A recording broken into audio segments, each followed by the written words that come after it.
তুফানগঞ্জ শহরের ৫ নম্বর ওয়ার্ডের নিউ মদনমোহন পাড়া এলাকায় এক যুবকের ফাঁস লাগিয়ে আত্মঘাতীর ঘটনায় ছড়িয়েছে চাঞ্চল্য। খবর পেয়ে পুলিশ দেহটিকে উদ্ধার করে এবং একটি অস্বাভাবিক মৃত্যুর কেস রুজু করে ডিউটি ময়নাতদন্তের জন্য পাঠিয়েছে পুলিশ জানিয়েছে মৃতের নাম বিক্রম সরকার, বয়স ২৬। এই যুবক মদনমোহন মন্দির সংলগ্ন এলাকায় চাল বিক্রি করতেন। প্রতিদিন ঘুম থেকে উঠে স্নান সেরে খাবার খেয়ে দোকানে যান এই যুবক। শনিবার সময় পেরিয়ে গেলে উঠছিলেন না। এই যুবকের মা রান্না শেষ করে ডাকাডাকি করছিলেন, কিন্তু কোনো সারা শব্দ না পেয়ে শেষে দরজা ভেঙে তারা দেখতে পান একমাত্র ছেলের ঝুলন্ত দেহ। ঘটনায় কান্নায় ভেঙে পড়েন তারা। তবে কেন এই যুবক আত্মঘাতী হলো, কারণ নিয়ে বাড়ছে ধোঁয়াশা। মৃতের মা একমাত্র ছেলের মৃত্যুর জন্য তার বন্ধুর দিকে আঙুল তুলছেন। তবে কেন বন্ধুদের দিকে আঙুল তুলছেন এ ব্যাপারে স্পষ্ট করেননি তিনি। ঘটনায় স্তব্ধ হয়ে যায় গোটা এলাকা।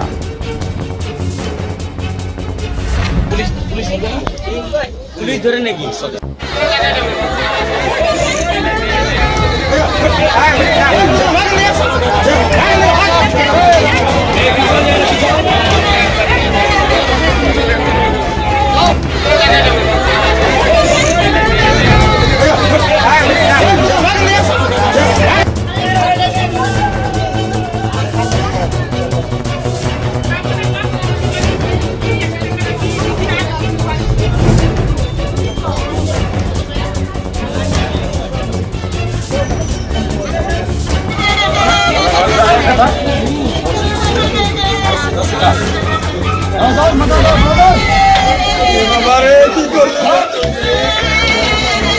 আমার ভাই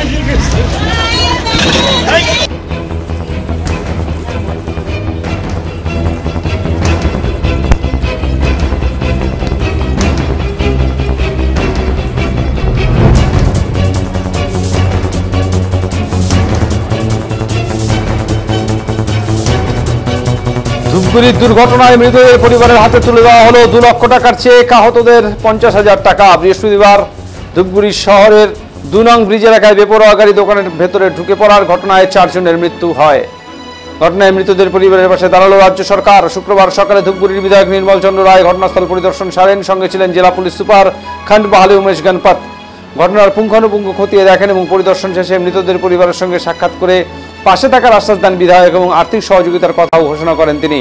সেই মতো শনিবার বিধায়ক নির্মল চন্দ্র রায়, ধূপগুড়ি মহকুমা শাসক পুষ্পা দোলমা লেপচা, এইচডিপিও গিলসেন লেপচা, পুরসভার চেয়ারপারসন ভারতী বর্মন মৃতদের পরিবারের সঙ্গে দেখা করেন এবং চেক তুলে দেন। এদিনের চেক তুলে দেওয়ার পাশাপাশি পরিবারের লোকজনকে পাশে থাকার আশ্বাস দেন প্রশাসনের আধিকারিকরা এবং জনপ্রতিনিধিরা। উল্লেখ্য, বৃহস্পতিবার সন্ধ্যা নাগাদ ধূপগুড়ি শহরের ২ নম্বর ব্রিজ এলাকায় একটি ৪ চাকার যাত্রীবাহী গাড়ি দ্রুতগতিতে নিয়ন্ত্রণ হারিয়ে ঢুকে পড়ে জাতীয় সড়কের পাশে থাকা ২টি দোকানের আর চায়ের দোকানে দাঁড়িয়ে থাকা ৩ জন ঘটনাস্থলে মৃত্যু হয় এবং পরবর্তীতে চিকিৎসাধীন অবস্থায় মৃত্যু হয় আরও একজনের।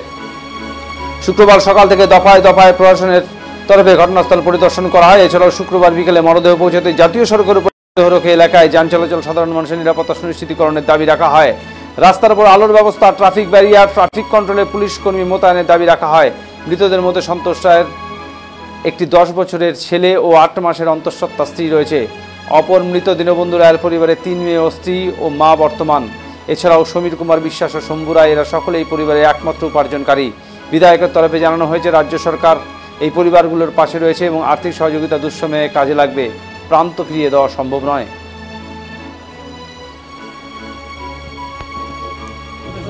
সন্তোষের বউকে নিয়ে আসেন। সন্তোষের বউকে নিয়ে আসেন। সন্তোষের বউকে নিয়ে আসেন।